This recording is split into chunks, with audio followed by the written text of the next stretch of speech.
নমস্কার, কাজলি kitchen and cooking এ সবাইকে স্বাগত জানাই। আজকে যে রান্নাটি করব সে রান্নাটি হলো ছোট মাছের তেল ঝাল।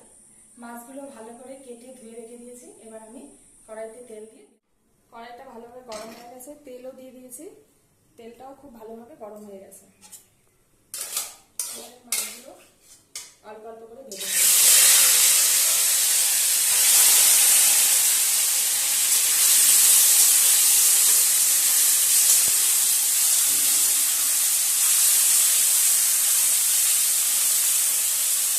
মাছগুলো ভাজা হতে হতে আমি মাছের মশলাটা করে নিচ্ছি। শুকনো লঙ্কা আর একটু পোস্ত দিয়ে নেব।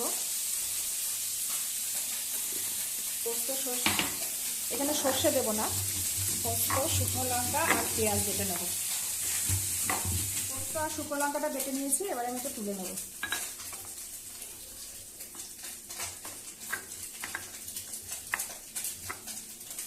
এবার বেটে নেব একটা পেঁয়াজ।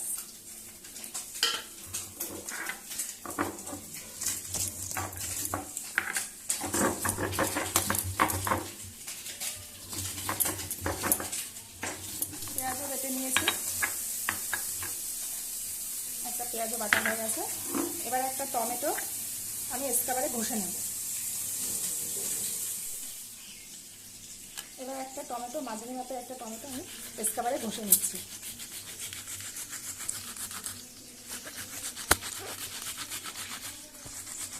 টমেটোটা আমি ভালোভাবে ঘষে নিয়েছি, আর এই খোসাগুলো ফেলে দেবো, এগুলো দিয়ে দেবো না। তেলেই মাছ ভাজার তেলে আমি দিয়ে দেবো কালো জিরে ফোড়ন, দিয়ে দেবো পেঁয়াজ বাটা,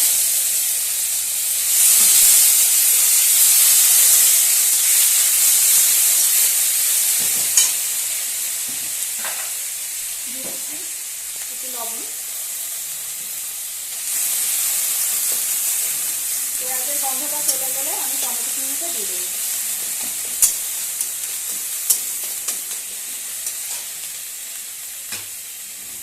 এবার দিয়ে দিচ্ছি টমেটো কিউব।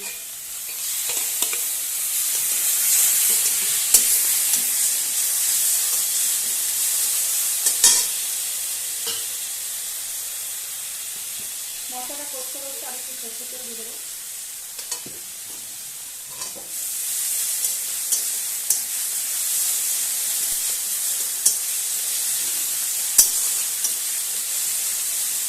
এবারে মশলা কষার সময় আমি 2 থেকে 3 বার সরষের তেল দিয়ে কষিয়ে নেব। এবার পোস্ত আর শুকনো লঙ্কা বাটাটা দিয়ে দেবো। পেঁয়াজটা ভালোভাবে কষা হয়ে গেছে, এবার দিয়ে দেবো পোস্ত, শুকনো লঙ্কা। এটা ভালোভাবে কষার সময় আরেকটু সরষের তেল দিয়ে নেব।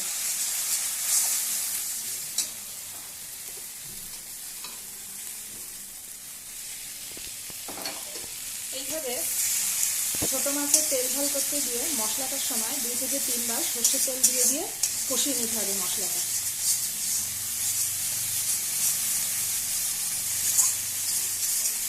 এবার দিয়ে দেবো একটু জিরের গুঁড়ো,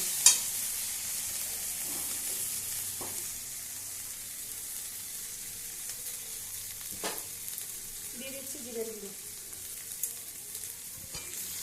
এই রান্নাটায় সর্ষে ব্যবহার করার প্রয়োজন নেই, সর্ষে ছাড়া এই রান্নাটা ভালো লাগবে।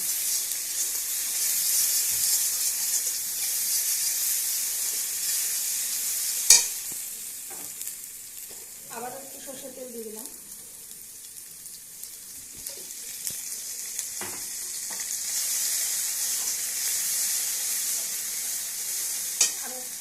এবার একটু তেলে দিয়ে দেবো খুবই সামান্য একটু চিনি। এটা অপশনাল, কেউ দিতেও পারেন, নাও দিতে পারেন, তবে এটা দিলে একটা আলাদা টেস্ট আছে। এবার দিয়ে দেবো জল।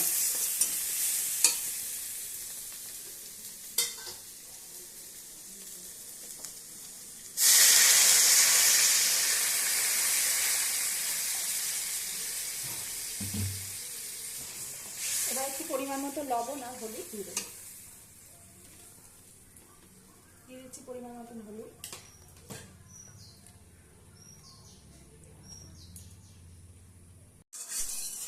লবণ হলুদ সব দিয়ে দিয়েছি। ঝোলটাও ফুটে গেছে, এবার আমি মাছগুলো দিয়ে দেবো।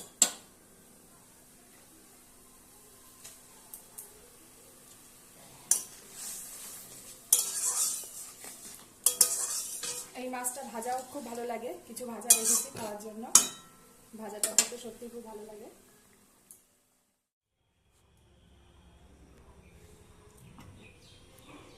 তো ছোট মাছের তেল ঝাল আমার সম্পূর্ণ রেডি। দেখুন দেখতে কতটা সুন্দর হয়েছে, কালারটা কত ভালো এসছে, আর উপরে একটা তেল তেল মতন আভা এসছে। এই দেখুন, এটাও গরম ভাত দিয়ে খুব সুন্দর খাওয়া যায়। তো বন্ধুরা, যদি ভিডিওটি ভালো লেগে থাকে তো অবশ্যই কমেন্ট বক্সে জানাবেন, আর নিজেরাও বাড়িতে ট্রাই করবেন। তো এই পর্যন্তই, নমস্কার।